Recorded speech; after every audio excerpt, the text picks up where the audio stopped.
Sur l'amour, avec le temps, et peut-être avec l'âge, vous comprenez cette réalité. C'est que beaucoup de gens ne se séparent pas parce qu'ils ne s'aiment plus. Beaucoup de gens se séparent parce que la paix n'y est plus. Et ce sont deux choses différentes. Aimer est un sentiment qui vous pousse vers l'autre. Mais en réalité, ce que vous cherchez, c'est quoi? C'est une paix. C'est ce désir de se sentir en paix. Une paix que vous ne pouvez pas trouver dans cette société. Une paix que cette société vous a enlevée depuis que vous êtes là. Mais que vous espérez trouver dans le regard de l'autre. Mais malheureusement, dans l'amour, il y a cette facilité sombre à détruire la paix intérieure de l'autre.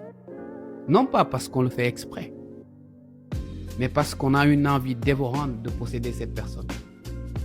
C'est la raison pour laquelle plus vous êtes attaché à votre paix intérieure dans cette société d'aujourd'hui, moins vous serez capable de cheminer dans le domaine sentimental. C'est un paradoxe, n'est-ce pas? Dire que l'on aime une personne et qu'à la longue, on finit par l'étouffer. Dire que l'on aime une personne et qu'à la longue, on finit par l'épuiser. Parce que dans cette société aujourd'hui, nous sommes devenus des consommateurs compulsifs de ce que notre cœur exige au détriment de l'autre. Je vous assure, beaucoup de gens se séparent non pas parce qu'ils ne s'aiment plus. Des gens se séparent parce qu'ils se sont aimés d'une manière tellement sombre, d'une manière tellement lourde, d'une manière tellement persistante que finalement, la paix s'est dissipée. C'est là où vous vous rendez compte que sans la paix, chaque je t'aime, chaque tu me manques, sonne comme une menace. Sonne comme une menace. On va parler du couple et je vais vous poser des questions toutes simples. Quelle est la chose la plus importante quand vous cherchez un homme qui sera capable d'être un mari, qui sera capable d'être un bon père? Son physique? Son portefeuille?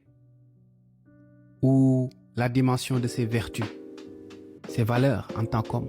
Quelle est la chose la plus importante?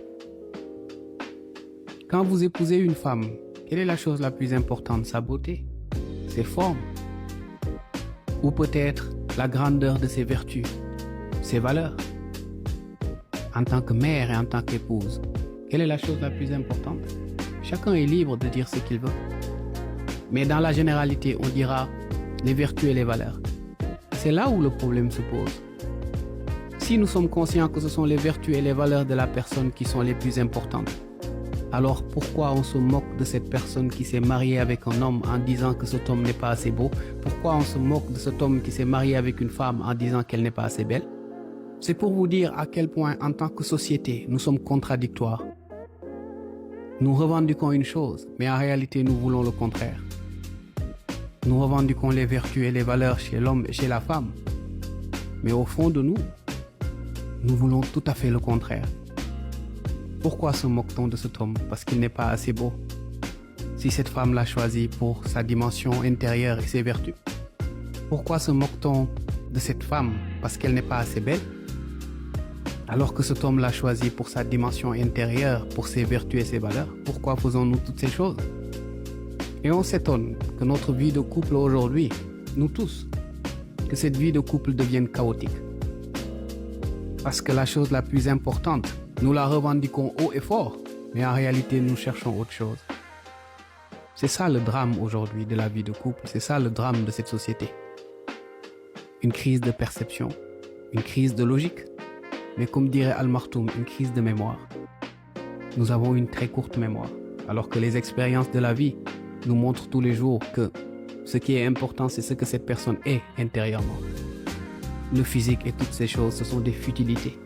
Laissez juste le temps au temps et il vous montrera à quel point ce physique est fragile.